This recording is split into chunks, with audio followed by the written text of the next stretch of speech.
Olá, meu nome é Daniela Russowski Raad, eu sou advogada, trabalho com organização patrimonial e sucessória e eu venho aqui então a convite do IARCS contribuir com uma sequência de vídeo palestras realizada, que vem sendo realizado nesse tempo de pandemia, trazendo então para debate matérias tão importantes de direito de família e direito sucessório. Então, eu cumprimento e agradeço o convite, em nome da presidente do IARCS, Sulamita Santos Cabral, as coordenadoras do Grupo de Estudos em Direito de Família, doutora Liane Bestetti e doutora Ana Lúcia Piccoli. Muito obrigada pelo convite, é uma honra estar aqui com vocês de novo, novamente. Espero contribuir à altura dessas conversas e debates. Bom, para hoje, o tema que eu me propus foi trazer algumas reflexões que são necessárias sobre as repercussões econômicas nas relações conjugais. E aqui nós estamos falando, em tempos de pandemia, e como eu já assisti outras videopalestras que foram feitas aqui pelo IARCS, a configuração familiar, atualmente, diante de todo esse contexto, ela vem se alterando. E nós temos enfrentado aqui algumas questões muito peculiares e que são importantes serem trazidas a debate e serem refletidas sobre quais que são as implicações dessas novas configurações que vêm sendo adotadas dentro das nossas relações afetivas, Então, bom, não é de hoje que a gente se preocupa e que há essa latente preocupação na sociedade com as consequências patrimoniais que as relações de afeto elas têm o poder de gerar. Mas como eu referi agora há pouco, nessas circunstâncias, nesse momento de pandemia, de isolamento social, elas vêm alterando sim a formatação de alguns relacionamentos amorosos. E, consequentemente, das consequências das implicações jurídicas que esses relacionamentos amorosos podem vir a acarretar. Como a gente sabe, o direito ele regula então os vínculos afetivos, de uma forma que ele classificar o formato dessas relações. E em razão dessas próprias características de cada um desses vínculos, ele estabelece o grau de direitos e deveres que vão recair sobre as partes que vivenciam essa relação. Então, se de um lado aqui nós temos vínculos que são formatados, eles são constituídos como matrimônio pela livre manifestação de vontade das partes, e aí sim eles geram naturalmente e objetivamente implicações patrimoniais, nós temos outros tipos de relações em que há o risco do reconhecimento sem a manifestação expressa da vontade das partes, daqueles que vivenciam, e também vem a gerar implicações diretamente patrimoniais. E é aqui o que a gente tem no caso da união estável, quando reconhecida pela situação vivenciada faticamente e não por uma escritura, uma formalização de união estável feita pelas partes. Dito isso, é importante remontar lá a nossa Constituição Federal. Se nós formos ver, o nosso artigo 226 da Constituição Federal coloca a família como base da sociedade, dizendo que tem especial proteção do Estado. Então, o Estado aqui se coloca como um tutor da família, aquele que vem a proteger essa livre composição, a livre formação da família. E por isso nós vemos tantos modelos familiares no direito de família contemporâneo, que nós tanto trabalhamos e tanto estudamos. E ainda muito temos a evoluir também. Mas dentre dessas formas de manifestação da família, nós temos duas formas bastante convencionais, que é o casamento e é a união estável, que são dois vínculos jurídicos constituídos entre dois indivíduos, dentro de um relacionamento afetivo amoroso. Bom, ambos institutos acarretam repercussões patrimoniais e dependem diretamente do regime de bens que vai reger esse relacionamento. O que é importante também fazer um adendo é que desde 2017, com o julgamento do recurso extraordinário 878-694 do STF, foi declarada então a inconstitucionalidade do artigo 1790 do Código Civil, que previa a forma de sucessão do companheiro e que era diferente da forma de sucessão do cônjuge, daquele que era casado e tinha constituído matrimônio. Foi a partir da declaração de inconstitucionalidade do artigo 1790, a regra de sucessão aplicada então para a união estável, para o companheiro sobrevivente, passa a ser a mesma regra que rege o casamento, e a sucessão do consorte sobrevivente. Quando a gente fala, então, desde 2017 do julgamento desse recurso extraordinário, aqui nós temos uma implicação direta na organização patrimonial de cada um dos indivíduos. Uma vez que, sendo cônjuge ou companheiro, eles passam a compor a ordem da vocação hereditária, que está lá no 1829, inciso 1º do Código Civil também.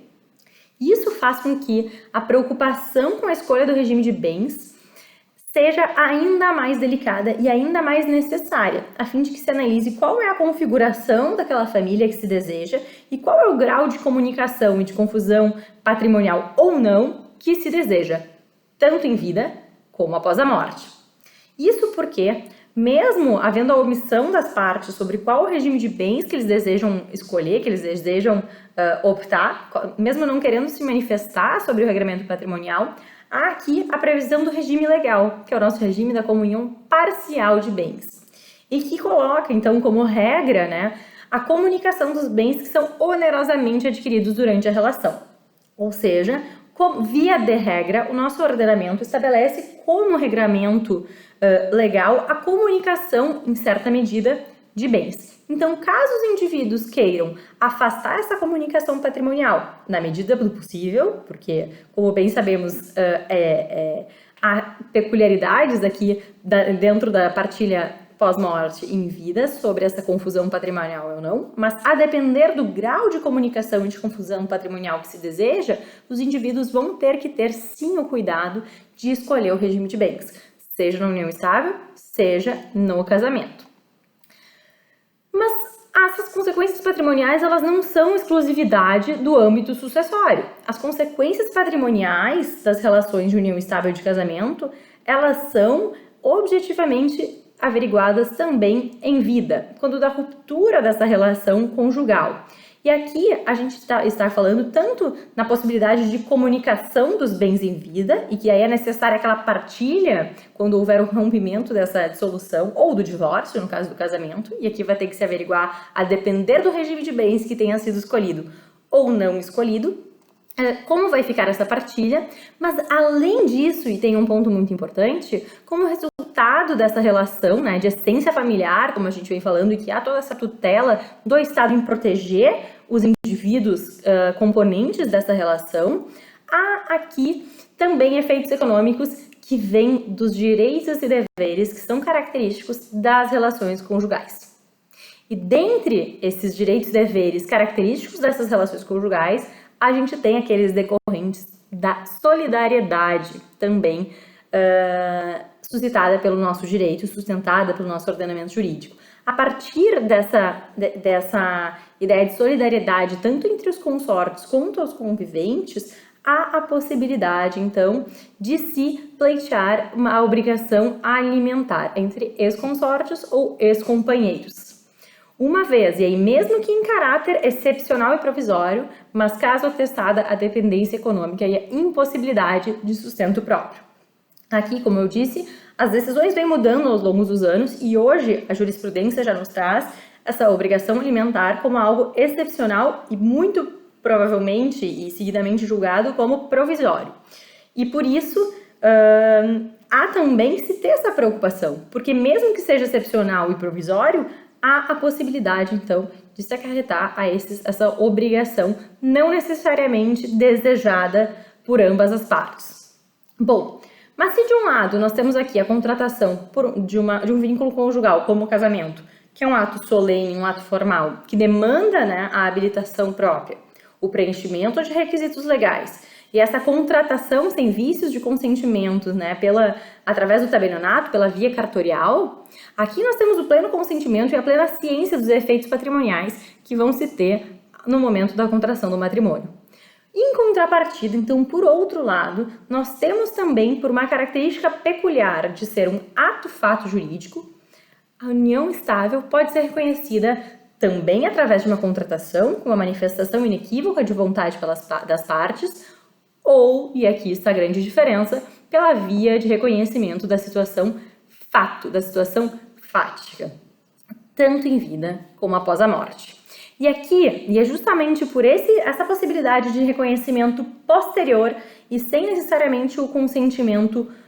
mútuo das partes, que se merece uma atenção especial sobre a organização patrimonial e essa consciência econômica que as pessoas devem ter dentro das suas relações conjugais. Isso é justamente pelo fato de que, não manifestando vontade de constituir uma união estável, então mesmo que não se expressamente, como no casamento, se contrate nesse sentido, ou inclusive se faça, né, a própria escritura de união estável, essa união estável pode vir a ser reconhecida judicialmente diante da realidade fática vivenciada e por aí sendo, vai gerar os seus efeitos jurídicos, como com as implicações patrimoniais consequentes. Remontando ainda novamente ao Código Civil, a gente tem no artigo 1723 a descrição das características da união estável, que é justamente a convivência pública, contínua, duradoura e estabelecida com o objetivo de constituição de família.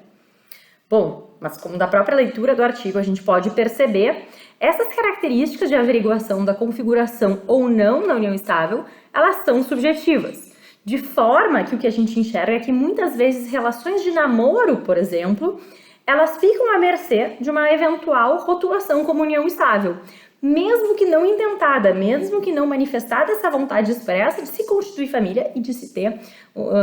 esse rótulo de união estável com todas as implicações patrimoniais decorrentes da união estável. Isso porque, quando nós falamos de namoro, nós não temos aqui as consequências e implicações patrimoniais que nós averiguamos tanto na união estável como no casamento. Então, aqui reside, sim, o risco das relações conjugais quando não bem programadas e não bem organizadas.